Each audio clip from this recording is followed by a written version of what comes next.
So, yan na guys. Ayan, nakatapos na yung 3 minuto. Tikman na po natin ulit to. Ayan na po.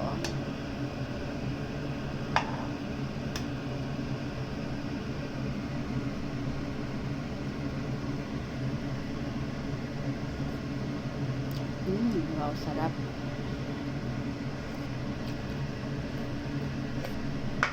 Yum.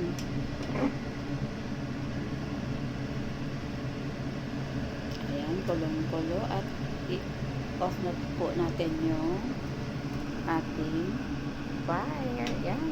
At takpan na po natin. Ayan na guys.